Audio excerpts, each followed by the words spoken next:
What's up, Wildside besties and baddies? I'm Bailey.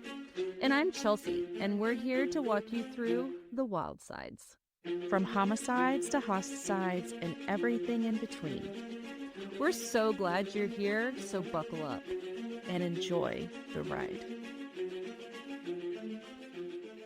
This meeting is being recorded. Recording in progress. Hey, your voice really does sound like, those end of the world movies like Divergent, where they're, like secret big governments are trying social experiments and stuff. Yeah, that's my seventh.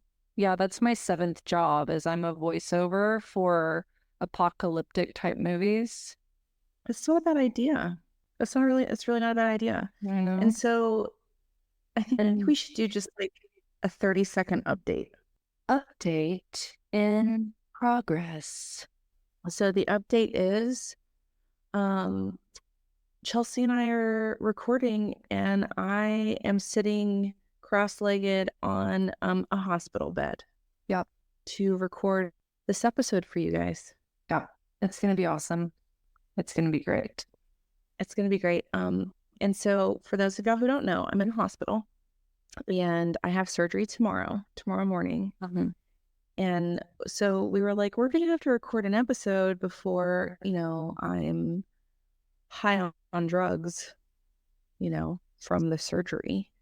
Yes. And I'm not able to, interact appropriately to record this. And so that's what we're doing. Disclaimer, sorry, I know that it's supposed to be interview week. You guys are just going to have to roll with us. We'll get to interview week next week when I'm out of the hospital and we have our ducks lined up. But unfortunately, we've just got some curveballs thrown at us, and hopefully we'll get back into our groove next week. But we are going to bring at least a case for you guys this week. Yeah. I think it might be entertaining to have you respond to a case while you're coming down off of your medication and your anesthesia from your... It's not a bad idea. But, that might go viral. Maybe we'll record an episode while I'm coming out of one, and we'll see how that goes. Yeah, kind of like the wisdom teeth videos where these kids are coming off of their wisdom teeth medication, anesthesia, and they're all loopy. Yeah. So the case that I have for you guys today has to do with medical ethics and social ethics and system-wide ethics. Chelsea's face is like, what? Ethics really, that burns my bread, burns my biscuits. And so the reason I chose this case is because it has to do with like medical ethics and hospitals and like things happening to you that you don't give your consent. And so I felt it was appropriate because I'm in a hospital, and this case has to do with hospital-y things, kind of. I mean, do you think that's wise to choose a case about hospital ethics while you're in a hospital?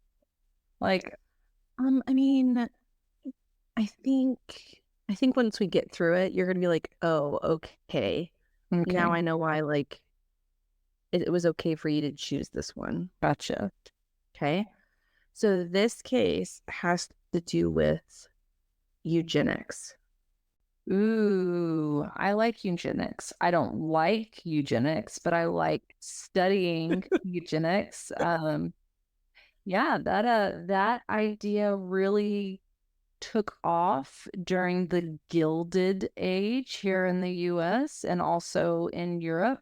Kind of evolved from Darwin's theory of evolution, and I'm turning into more of a history buff as I get older. So yeah, I had to do a big project on eugenics, actually. Well, I'm glad that you know that, because I think most people know the phrase, like the term eugenics, but maybe not exactly like what it is. Sure. Yeah. You know what I mean? Yeah, absolutely. Is there anything else that you wanted to sprinkle in there, like about your understanding of eugenics? Yeah. So what's interesting about eugenics is it covers not only the medical world of like the literal disposal, removal, prevention of certain, traits, people, races, things like that. But it can also be used politically. And that's kind of what was happening during the Gilded Age here in the US is politically, they were just kind of letting it was like survival of the fittest, right? They weren't,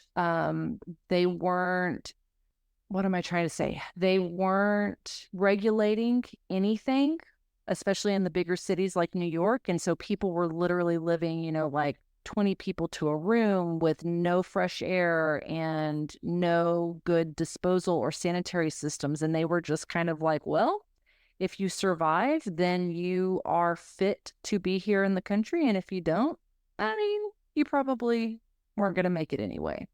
And so it was a very laissez-faire, hands-off approach to politics. And it kind of coincided with this idea of medical and biological eugenics as well. Yeah.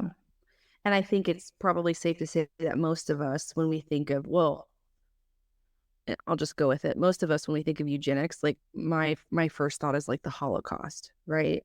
Sure. Meaning like, as far as from my understanding of it, I'm not obviously a World War II or a Holocaust expert, but my understanding as far as like Hitler's Germany was the greater and lesser species, right? With Jewish and not Jewish and that kind of thing. And so it's essentially getting rid of undesirables, whoever is deeming quality or race or whatever as the undesired thing, right? Yes. Yeah. And so with all of that being said, they started getting into, so eugenics, from my understanding from diving into this case, isn't necessarily about like eradicating people. It's not necessarily killing them. But a big piece of it, especially in the 20s and 30s, was forced sterilizations. Yes, there was a lot again, and that was to develop this greater nation, if you will, right? Like if you were deemed mentally handicapped, if you were deemed to have even psychological disorders, right? If you were schizophrenic or what's the word they used to use for schizophrenia back then? I know what you're talking about, but I can't think of it. Oh gosh, they would a lot of women, like if husbands deemed their wives as, I cannot think of the word right now, but yeah, I mean, it was just a way to make sure that those quote unquote, undesirable people were not reproducing and creating more undesirable people. Just kind of as a fun fact, circling back to like the Nazis and World War II, forced sterilization was declared a crime against humanity during the Nuremberg trials. And although sterilization programs began to decline in like the United States and Great Britain, they did continue to persist in Canada's western provinces, particularly in Alberta. Oh, okay. And that's where this is going to start taking place. This case today is going to be in Alberta. And Alberta's sterilization law was notably enforced with vigor. And under the Alberta Eugenics Board, roughly almost 3,000 individuals were sterilized between 1928, 1972. How many? 3,000. Wow. And that's documented that we know of, right? Yeah. Like if you think about it, I'm sure that the whole concept of like ethics and ethically documenting procedures like this probably didn't go hand in hand with eugenics. You get what I mean? Yeah, no, there was a lot that was not documented. There are lots of cases. I could go on and on this one, but yes, it was not well documented. because they didn't feel it needed to be, right? Like it was their privilege and they could do with these patients as they will because they were viewed as subhuman, and who cared, right? Mm-hmm. Yeah. And so one of those thousands of people is the woman of this case, Mm. is the case in sterilization of Leilani Muir. Leilani what? Muir, Muir? Okay. Muir, Muir. Okay. So how I have this case laid out is I'm not going to spend a whole lot of like emphasis on the actual like eugenics and sterilization. I'm going to, in True Bailey fashion, focus a lot on the circumstances that got her to the point Yeah. and kind of the psychology behind that in that time frame in those decades. And then that's going to be a really long like leading into it, and then it's going to be like boom, this happened, boom, this happened, boom, this happened, and now we're at the end. Yeah. So it's going to feel a little bit like that. Yeah. Okay. So Leilani Marietta Muir was initially known and born as Leilani Marie Skora. Okay. And I'm going to get into that. But she was born July 15th in 1944 in Calgary, Alberta. She was a preemie baby. So when she was born, she was only 2 pounds and 4 ounces. Wow. Can you imagine being in the 40s? And I that's a miracle that she survived. Mm-hmm. So I think it's kind of interesting because she was a fighter since birth, and you're going to see that theme with her throughout this whole case. And so when Leilani was brought home from the hospital, she slept on the oven door in a wooden orange box wrapped in cloth diapers and cotton batting. Okay. That gives an indication to the income, right, of her family and kind of the dynamics of it. And so growing up, Leilani and her family did not have a lot of money, and there definitely was what you would consider poverty, right? Sure. She grew up on a farm in Black Diamond, Alberta, and it was a pretty harsh climate up there. It snowed a lot. That will play into the story. And Leilani's family farmed, and they essentially had a pretty laborious life. So when she was young, she and her brothers worked on the farm, and they grew crops like wheat, flax, and other grains. But her family moved around a lot. They moved from place to place, always trying to live on farms. Yeah, they were probably sharecroppers. Yeah. At some point, her father gave up farming, and then he turned to other labor type jobs like mining coal or driving trucks. Right. Yeah. And so speaking of her father, she grew up with a man that she believed to be her father, and his name was Harley Skora. And he was also at one point a village constable. And then her mother was Amy May Ann Skora. So she had Harley as the dad, Amy as the mom, and 4 brothers, Ron, Wayne, Farley, and Chris.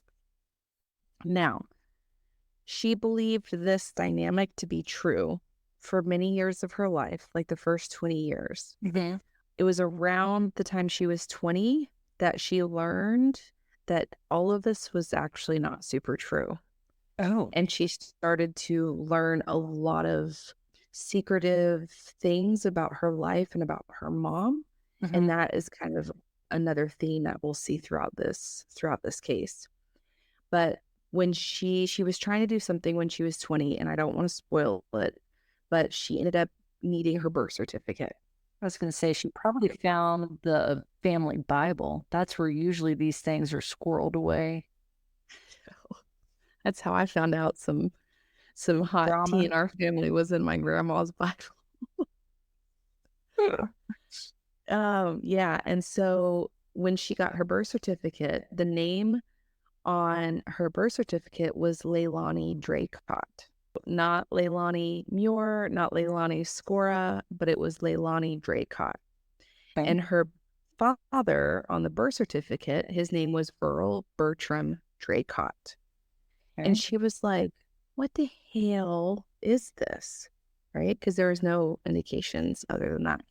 But did What? Earl have to die? Na na na na na na.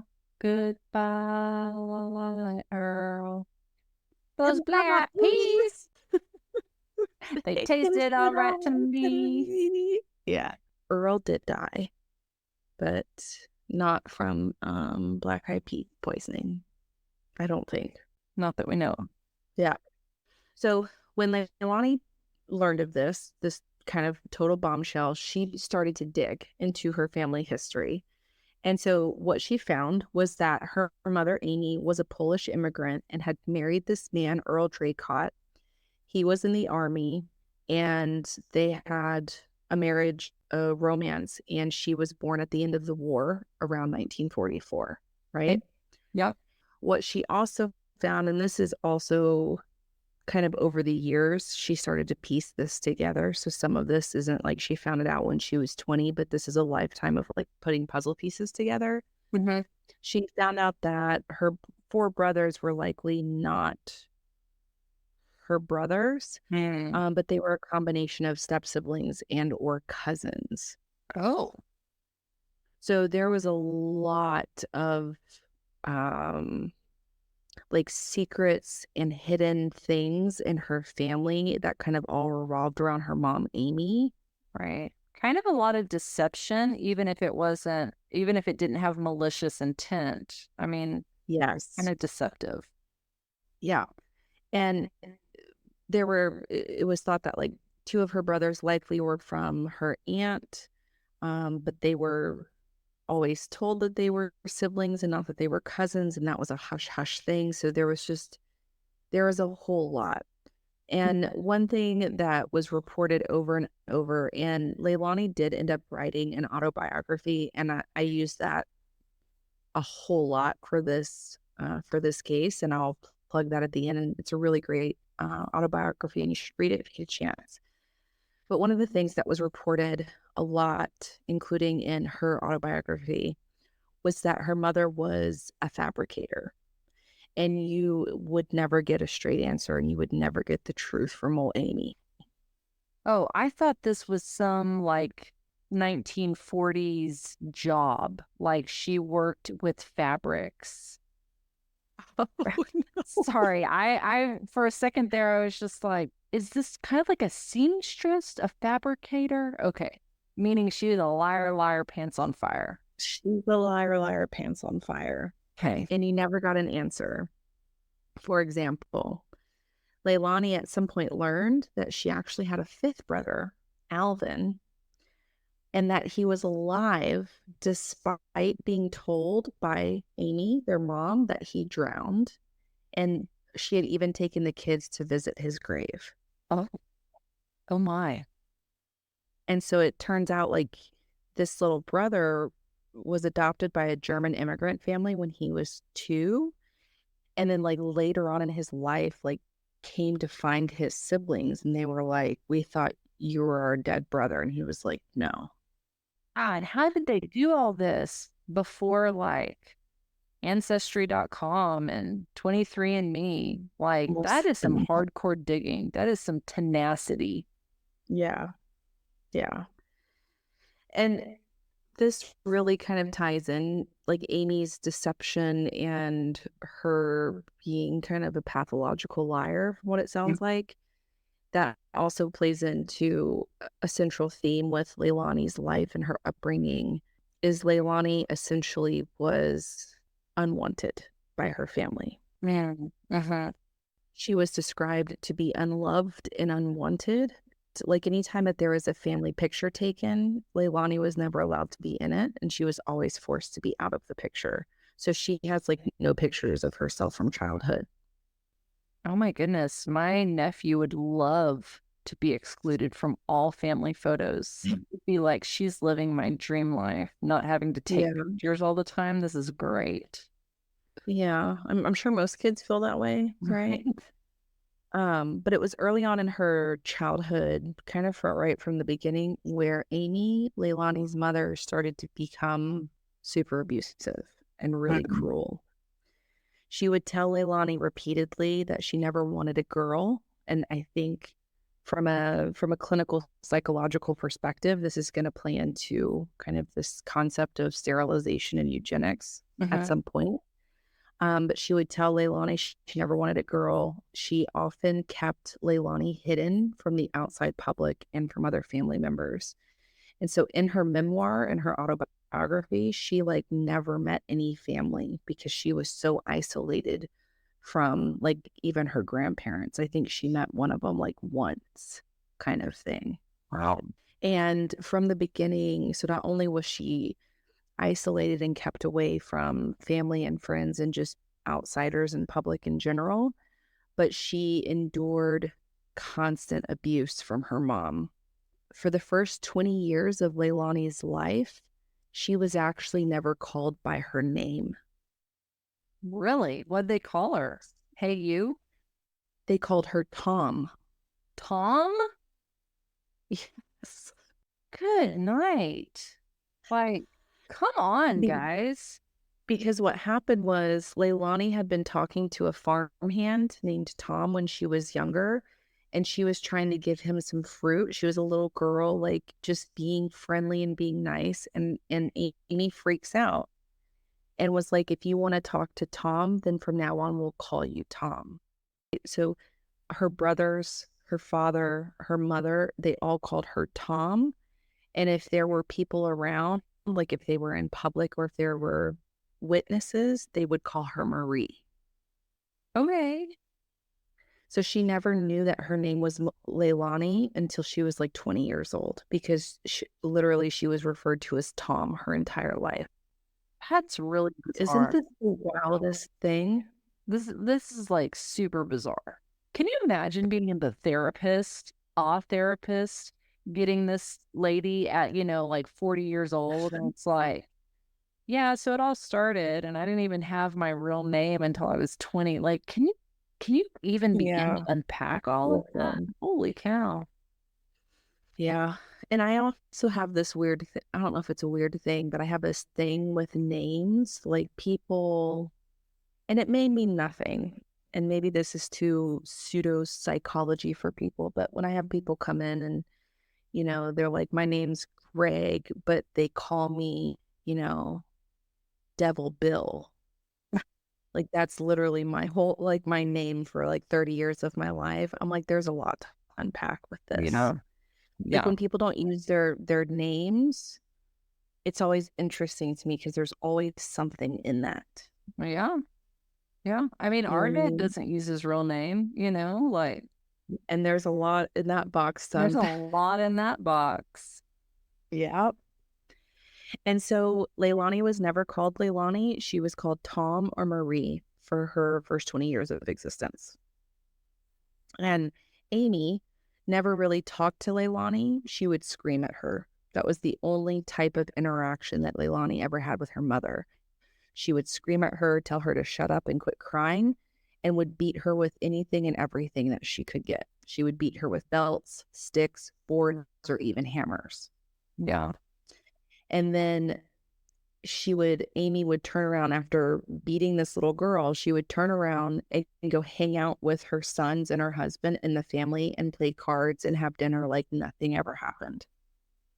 Golly. Isn't this weird? Oh, it's kind of like it's given me flowers in the attic vibes. Yeah. Yeah, that movie did a number on you. I remember you were just like, "Mm." Yeah, it's horrifying. Yeah. And Leilani would go on and end up having permanent disfigurement in her hands from years of broken bones because Amy would beat her with rolling pins and slam her fingers in windows, and she would be stabbed with knives and forks in her hands. So she literally and would have to do her chores with like broken fingers. But the thing is, what's really weird is that Amy was not like that with the other boys. That's what I was just thinking. I was like, but by all accounts, it doesn't sound like she was like that with the boys. But she was very emotionally and verbally abusive to the husband. But there was no reports of physical abuse towards him. But the dad, Harley, he never stepped in when Yeah. Leilani was going through this. Like, Yeah. he was always, from what she said, he was always pretty, like, supportive and kind to her, but he never intervened and protected her. Hmm. And so it was like everybody was afraid of Amy in the household because she was so abusive. Hmm. And so Leilani was not allowed to sleep in the house. She was forced to sleep on the porch, in sheds and granaries. And she was isolated from her family, from the rest of society. And this was years and years of isolation. And obviously, with that type of abuse and isolation, that's really where this concept of her feeling unworthy of love and intimacy with other people started to happen Yeah. Naturally. Duh. naturally. By the time she was 5 in Canada, it's now was mandatory for kids to go to school. So Leilani was made to go to school just enough to keep her mother and her family out of trouble. And if somebody from the school began to question her absences, then the family would pick up and move. Wow. And so it was like this game in the cycle, new town, new school. And so by the time that Leilani was 10 years old, she had only reached grade level 2 because she was never in school. Yeah. So she was forced to be at home. And so when her brothers got older, they started to monkey see, monkey do what mom was doing. So now not only was she a punching bag for Amy, as her brothers got older, she was now the punching bag for them too. So now she's getting it from every angle. Yeah. And she was denied food, like she was always starved. So she said that she would sneak out and sometimes eat with the pigs out of the pig troughs, or she would like steal pickles, but like 2 at a time from the cans in the pump houses, Right. so nobody would notice. But she always found ways to eat, even though her mom never allowed her to eat food. Wow. And so, along with the kind of abuse from her brothers, this is where she started to kind of have a complex around her intelligence, right? Because her brothers would often call her stupid, moron, and retarded. Those were the words that they used Yeah. all the time psychologically for her. Amy constantly looked for ways to remove Leilani from the family. And when Leilani was 8, she was placed in a convent for a month. Uh-huh. And somehow she ended up being returned back to the family. But everything really starts in 1955. So just before Leilani's 11th birthday, Amy decides to admit Leilani to the Provincial Training School for Mental Defectives, Oh. also known as PTS. And that was in Red Deer, Alberta. And it would later go on to be called the Missioner Center. But when she arrived to this, training school for mental defectives, is literally what they called them, she was malnourished, she was scarred, she was a traumatized little girl, Yeah. 11-year-old. Yeah. Disfigured. I mean, her hands were disfigured. Mm-hmm. And when she was admitted into this institution, it was solely on the information that Amy provided the institution. Sure. Of Right? course. Yeah. And so she didn't undergo any sort of formal diagnostic testing. Mom essentially is saying she's this, she's that, she's dumb, she's a Right. moron, she's slow, she's all of these things. And what's really sad is Leilani thought that she was initially at an orphanage, but it wasn't. I mean, Oh. it was, but it wasn't. Yeah. And so over the years, while Leilani is at this PTS place, she was educated up to a grade 5 level and literally only saw her mother here and there until she ended up leaving this institution when she was about 20 years old.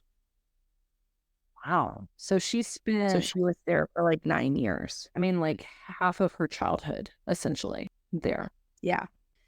And even though life at the institution was challenging and kind of abusive in its own right, she does say that she remembered it more positive than growing up at home with Amy, Uh-huh. because she said it was warm. She had actually a bed, there was food, there were toys and other girls that she could play with. Yeah. And it was literally like a great childhood compared to the hell that she went through growing up with her immediate nuclear family. I was gonna say, I mean, like, it's amazing to me when people just have their basic needs met, how grateful they are when those basic needs have not been met to that point, right? Where it's Mhm. just like, oh my goodness, I get my own bed and I don't have to steal pickles.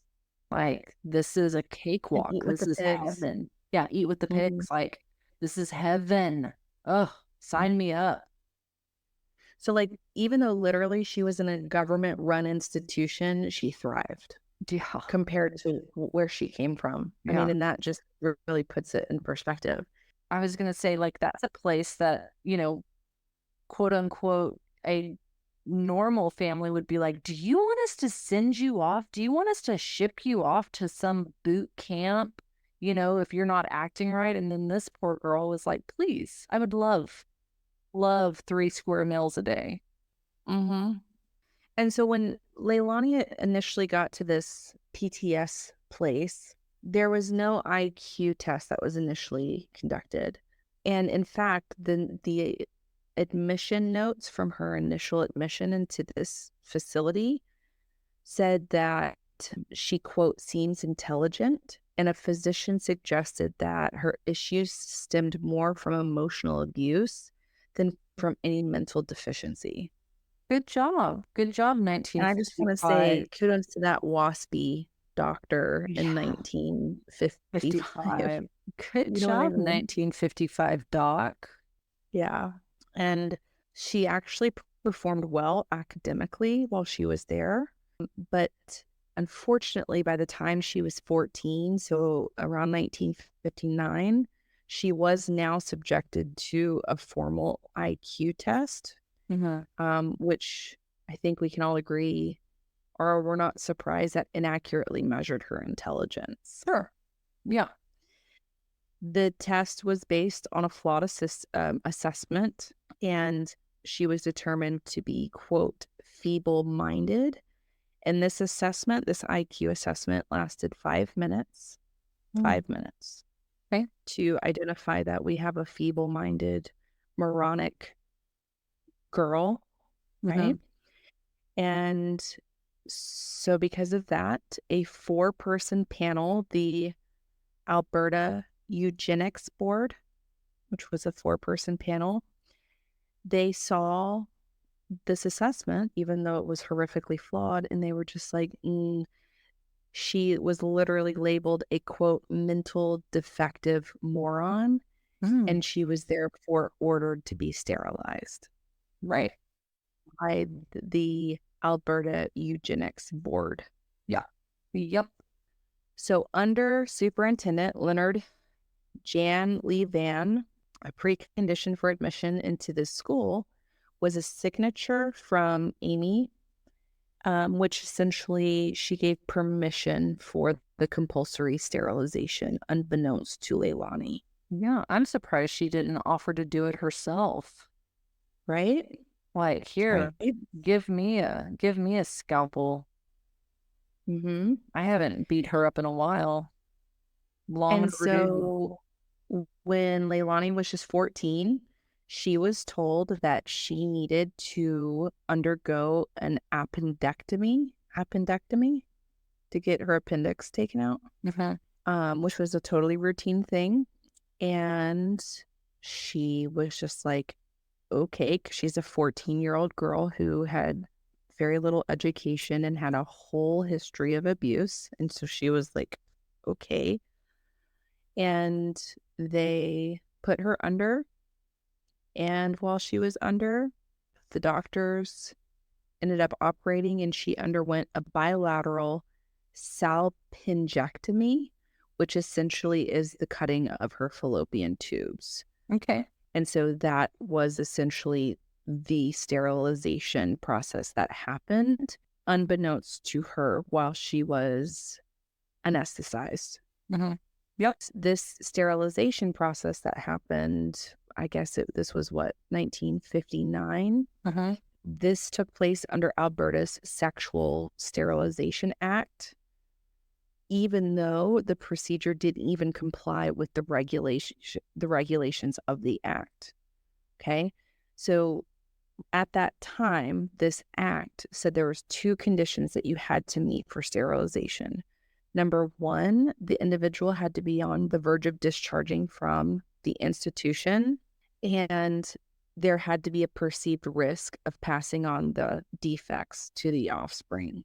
Mm-hmm. So even though her situation didn't fully meet that, at 14 years old, she was sterilized without her consent. Yeah. Yep. Because she was considered mentally defective. Mentally defective, right? Yeah, and we can't have, heaven forbid, we can't have any more mentally defective people running. But we can let Canada Amy running around. Oh, sure.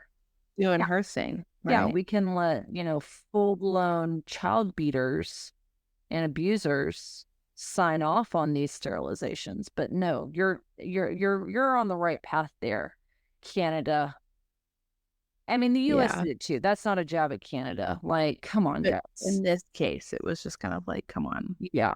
And so Leilani wouldn't find this out until years and years and years later, and I'll get there. And it's very tragic and sad, just like everything else in her story. Sure. I still am surprised that she found any of this stuff out. Like, what amazing, like, what tenacity. That is pretty awesome. Yeah. So when she was in her late 20s, abusive Amy, talk about an alliteration, at abusive asshole Amy. Would that work? Yeah. Yeah. Atrociously abusive asshole Amy forcibly took Leilani from Red Deer, from the, what was that school called? The PTS. Mm-hmm.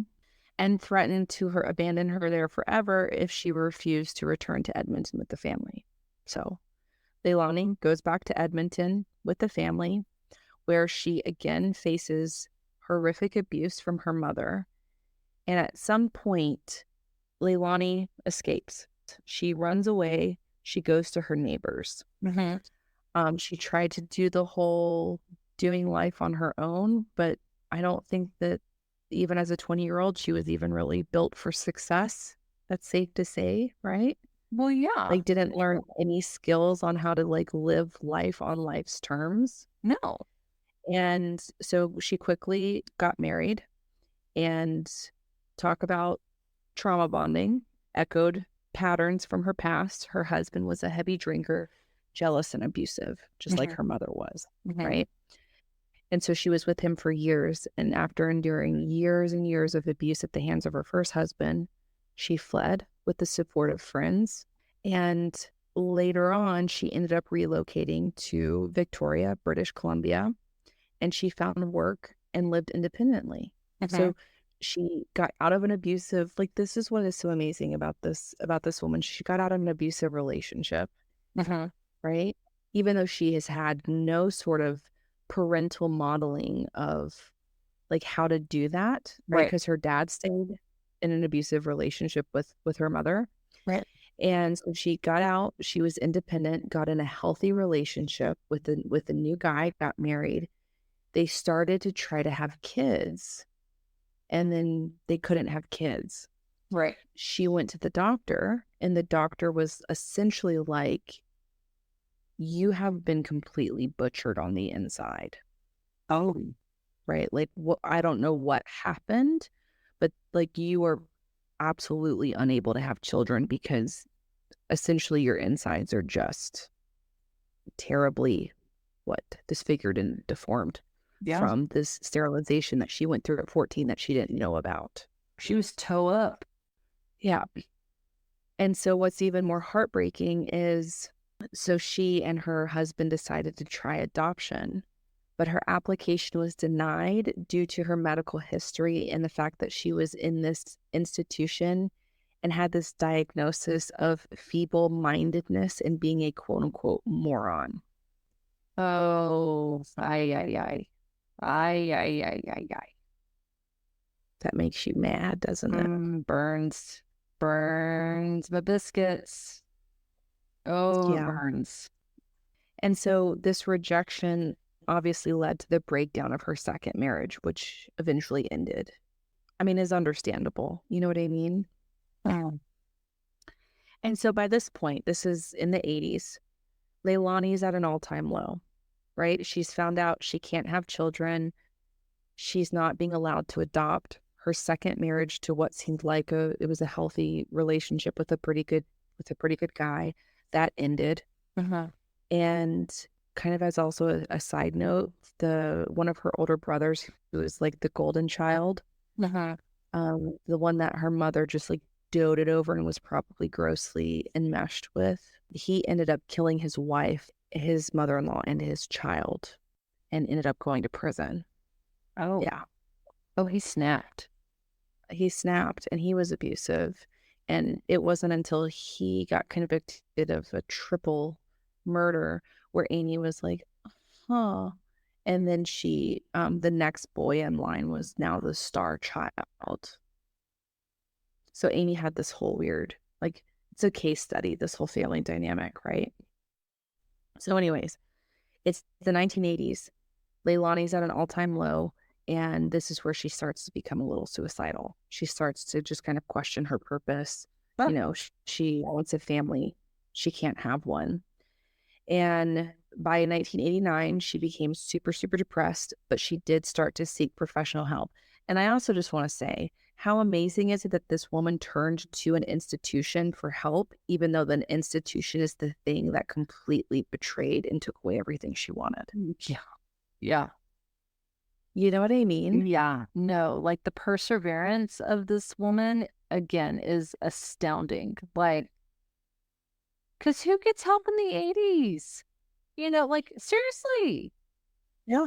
who does this stuff? Like, the reputation of any sort of therapy, I mean, they were deemed shrinks, right? Like, oh, you're going to a head shrink. Oh, you know, like Mhm. it was so taboo. So taboo. Yeah. So in 1989, she reaches out to this dude, Dr. Kurbatoff, and she was like, hey, I'm depressed. I need some help. And he was like, I got you. And so he needed to determine her suitability for group therapy. So she underwent an IQ test and she scored an 89. Okay. And so this result surprised Dr. Kurbatoff because she told him of like her history. And so he assumed, but he was like, obviously, this indicates that she doesn't have a mental defect, right? That Yeah. she's really within the bell-shaped curve. Like she's pretty normal. Yeah. And that's also what, I mean, I don't know. I don't really know what all is in IQ tests or what the ones that they used in the 80s. But I mean, Uh-huh. you have to think this is with what, max fifth grade education, right? Like she really only got to about the fifth grade level of education. Right. So that's pretty impressive on top of all the other impressive things. And I just looked up like an 89 in an IQ test and it says low average. Sure. So literally she's under the bell-shaped curve, right? And this is not, I mean, this is to mention, and maybe I don't know how IQ tests work, but I imagine that her being that depressed and having that much going on, that might No. affect how she performs on these assessments. Yeah. The only thing Maybe. I know about IQ tests is what I learned from Forrest Gump. So I'm not much of an expert. Yeah, I don't know. So obviously, she was pretty much normal intelligence, which means she never should have been placed at this provincial training school for mental defectives. And therefore, she should never obviously have been sterilized, right? Right. And Amy's a And jerk. so and Amy's a jerk. She's a jerk face. And according to a publication by Erica Dyke, Leilani felt a divine intervention. So she found a poem, okay, as part of this group therapy, getting help, found this poem, and it brought on an epiphany for Leilani. And that is what was the tipping point, the moment that she was just like, I'm going to take care of myself. I'm going to stand up for myself. And I'm going to sue the entire fucking Canadian government. Okay. Go along with your bad self, girl. I'm here for it. Let me go pop some popcorn real quick because I'm here for it. Yeah. And so, you know, she's like, I'm gonna take down the government for this whole eugenics and like mandatory sterilization thing. And so during the whole preparation of this monster task, right? She uncovered new information from the files that she got from the school that she was at Red Deer. And she learned lots of things. One, of her mother's complicity to the sterilization. Can you imagine like reading that and being like, oh, yeah, my mom essentially just gave her permission. Yeah, right? signed off. That there obviously were hospital administrators that ignored the SSA Act, that Sexual Sterilization Act. There were medical experiments going on, laws that weren't being adhered to. Yep. And in Leilani's case, a presumed mental deficiency alone was enough to warrant a poorly administered IQ test, right? She found her IQ tests, her scores were incorrectly calculated, as we talked about. And that essentially is what justified the sterilization according to Alberta's eugenics board. Because at the time, by 1937, individuals who scored lower than a 70 were considered the threshold to be a quote unquote moron. And that was the recommendation for sterilization. Okay.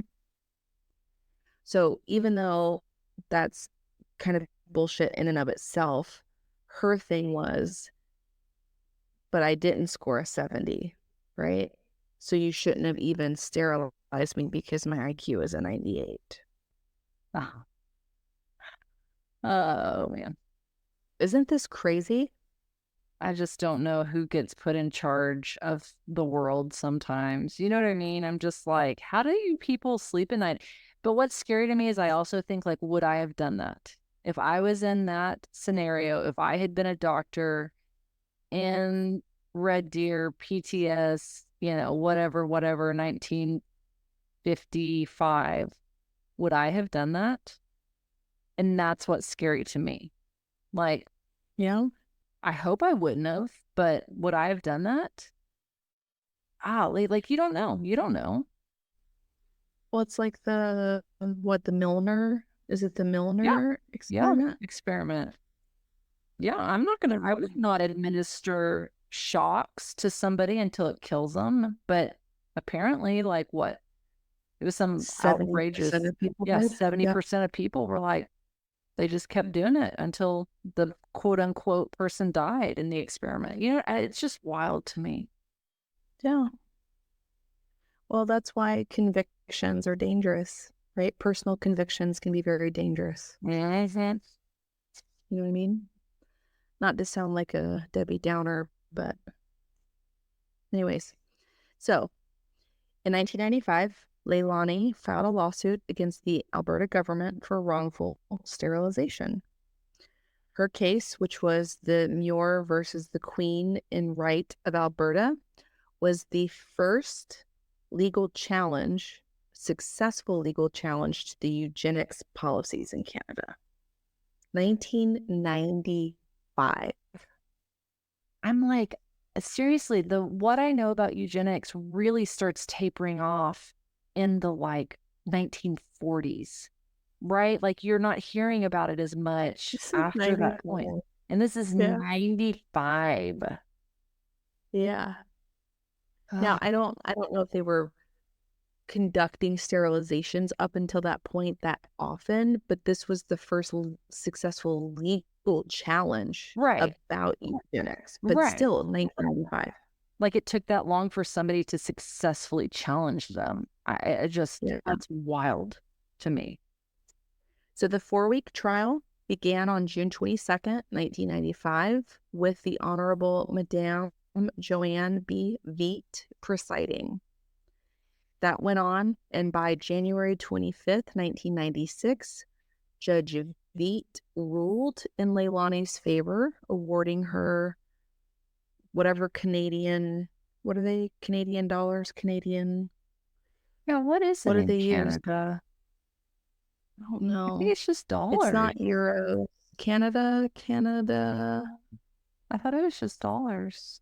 What is it called? The No, I know, word but I thought it was, currency. Is it just Canadian dollars? yeah, I was gonna say, I think it's just Canadian dollars. So she was awarded almost $741,000 in damages, an additional $230,000 for legal costs. Judge Veet said, in 1959, the province wrongfully surgically sterilized Miss Muir. The particular type of confinement of which Miss Muir was a victim resulted in many travesties to her young person: loss of liberty, loss of reputation, humiliation and disgrace, pain and suffering, loss of enjoyment of life, Yeah. loss of normal developmental experiences, loss of civil rights, loss of contact with family and friends, and subjection to institutional discipline. Yep. So thanks to Leilani, and kind of as a side note, around this time, she ended up changing her name to O'Malley just as a like breaking free from her family ties and what happened to her. So she became Leilani O'Malley later Okay. on in life. That's why I took kind of lots of names. Mhm. But her case was one of the first cases that brought national attention to obviously all of the injustices that happened under Alberta's eugenics laws, Mhm. leading to the repeal of the act in 1972. Wow. Following Leilani's case, the Alberta government actually issued a formal apology for the forced sterilization of nearly 3,000 people. Nearly 850 Albertans who were sterilized under this Sexual Sterilization Act received a total of $142 million in damages. Oh. In 1996, there was a documentary titled The Sterilization of Leilani Muir, and that was released chronicling her life. And so I'll make sure to plug that into the show notes. And so kind of in the last piece of this, kind of after she won, Mhm. and this was a huge legal staple, not only for Canada, but against eugenics as a whole, right? Mhm. She still kind of struggled with people taking advantage of her. Like her brothers tried to exploit her, Sure. for money and spending like compensation and all of that stuff. But it didn't stop her. Leilani went on to write this autobiography. Her confidence soared. She started to travel around. Scientists invited her to share her story.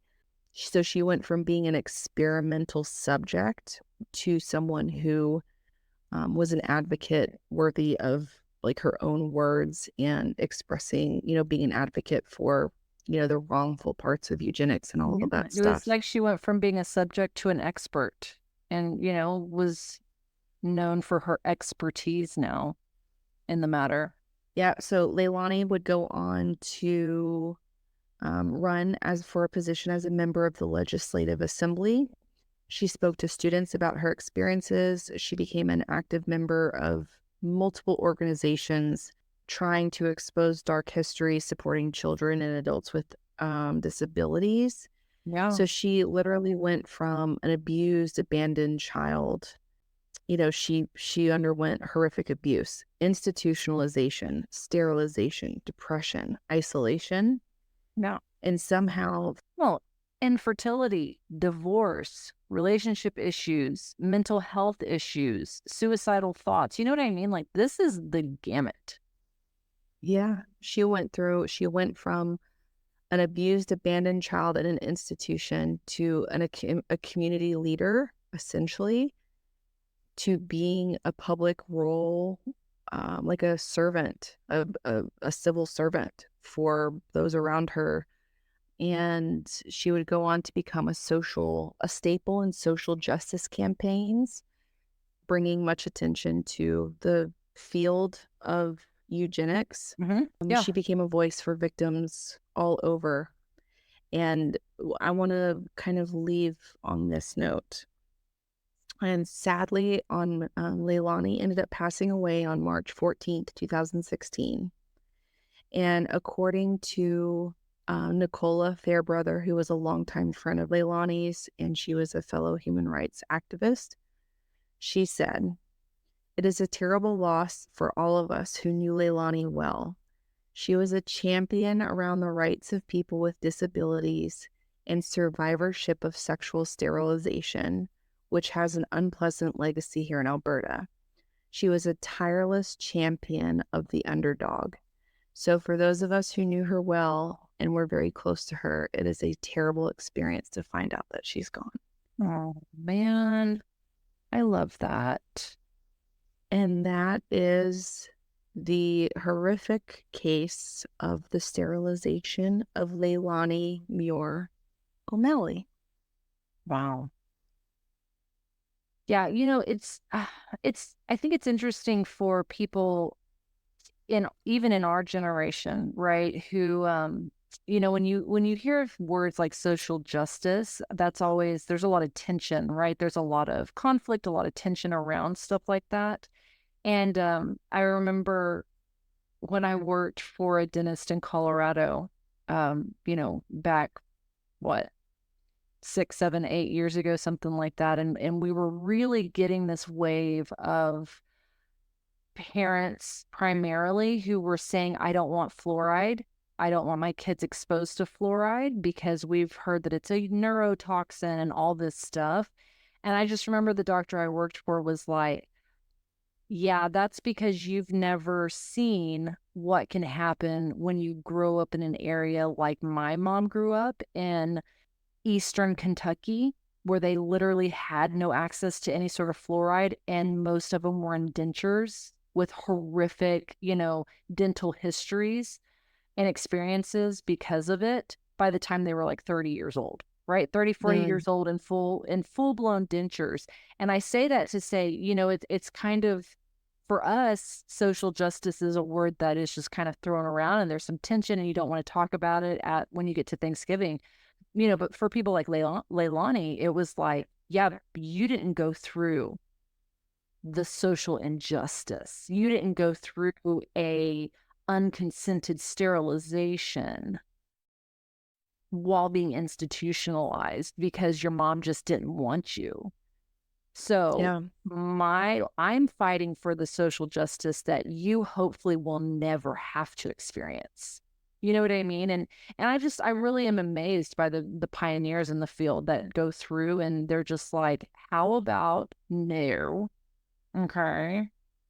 And not only am I going to say no, but I'm going to actually put boots on the ground and I'm going to change it. This is my favorite types of stories. These are my favorite stories.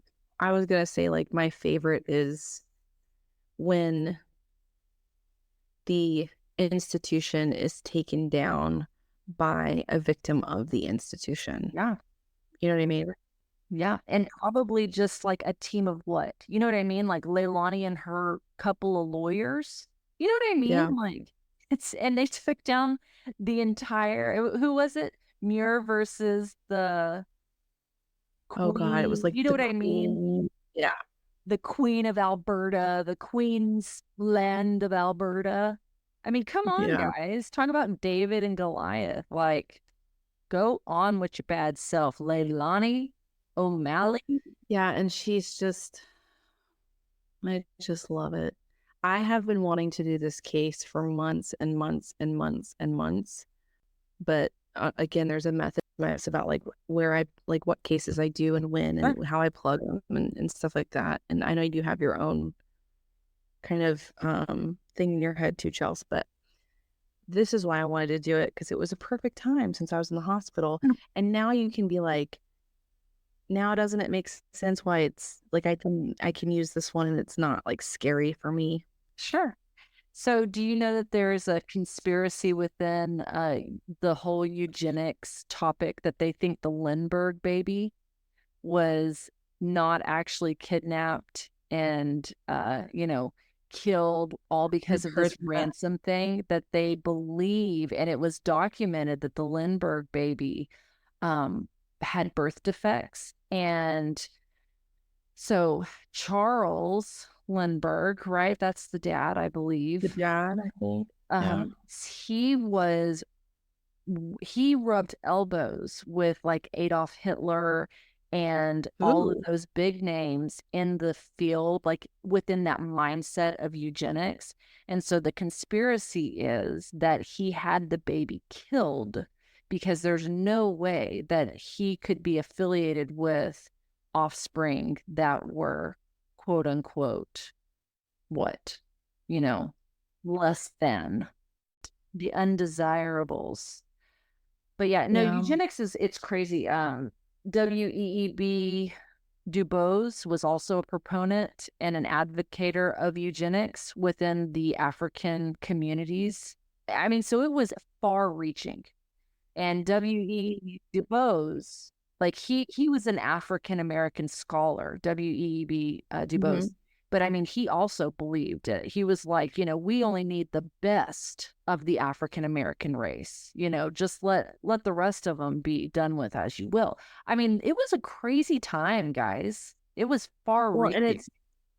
it's like one of the many articles that was tied into this case, but literally, like, people that were considered undesirables or defective were anything from like developmental disabilities, mental health issues, obviously, criminals, but the lazy, people who were lazy, Mm.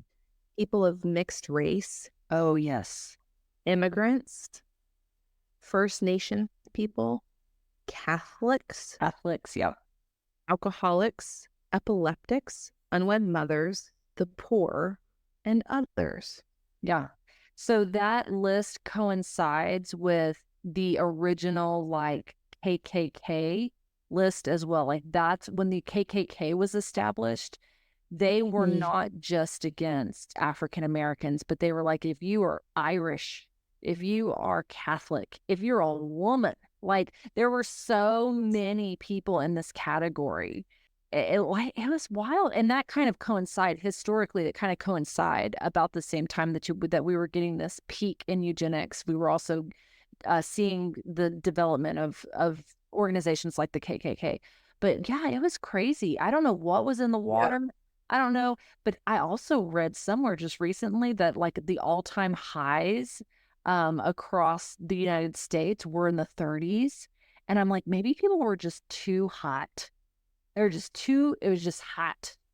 If it's like 105 degrees in Maine, then Well, it was also everybody, right after the Great Depression and or the during Dust the Great Bowl. Yeah, Depression. and the Dust Bowl. I mean, Yeah. So if you've got, sand in your ass crack mixed with sweat all day, every day, and you get chafed from that, like, I would hate everyone, yeah. Yep. right? If a Catholic came to my door and was just like, Jesus loves you, I'm like, you're impure and I hate you. Yeah. And then if someone who is an alcoholic is just sitting on their, with their bottle and they're not working, then I'd be like, I hate you because I'm hot and grumpy. Yep. And then the person who messed up my, my food order, I'd be like, I hate you too. Yep.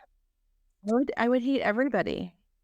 I think it was probably a nationwide, there everybody was mentally unstable during this time. That's what I'm going to chalk it up to. Even It's a the heat wave. sweetest of people, like the good old mild Canadians, y'all were cray as well. It was hot up there too.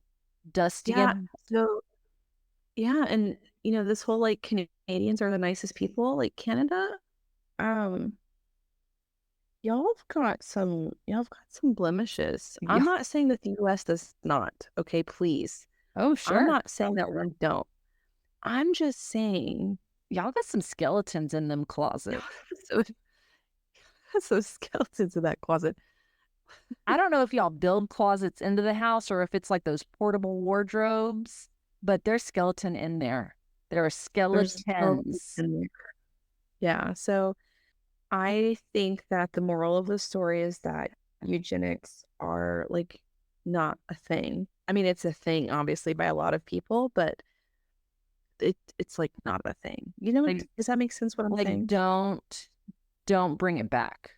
Those are one of the trending things that should not be Don't bring brought back. back this invisible standard of bullshit criteria things. Right. You know what I mean? Sure. Like Sure. there's no rhyme or reason for any of it. And Yeah. so it's just like this shared delusion. What's the French term for like two people who share a delusion? The only French Do you know term what I I'm talking know about? is ménage à trois. Oh, what is it called? I had to Google it. Oh, a folie à deux, which is like the madness of two. Oh, Epigenics is a madness of multiple. Y'all are all mad. he went that way. Cheshire. It's I'm Alice like, in Wonderland. That's what it was. Alice in yes, Wonderland. I know, that's what I mean. Okay, well, you guys wish me luck for my surgery tomorrow. I hope to be around in another week to do another episode with you guys. You'll be fine. Your doctor already told you that redheads do just fine under anesthesia. They're just more anxious. Yeah. I said, I don't want to die on your operating table. And he just looked at me and he was like, that is not going to happen. You know, because anesthesiologists have such big, bubbly, great personalities anyways. And they're not super serious at all. Mm-mm. And they joke really easily. Yeah. So when I said that and I chuckled, he pretty much just said, we'll give you extra like anxiety medication because obviously you're off your rocker. You know what I mean? How dare you think that you're going to leave your family and friends and world of leisure behind on a operating table? You're dumb. Yeah. You'll be fine. But we will do interview week next week for sure. Yeah, maybe. All right. Well, you guys, as always, thanks for hanging out with us through this crazy and wild ride. And we'll catch you on the wild side. Until next time. Bye, guys.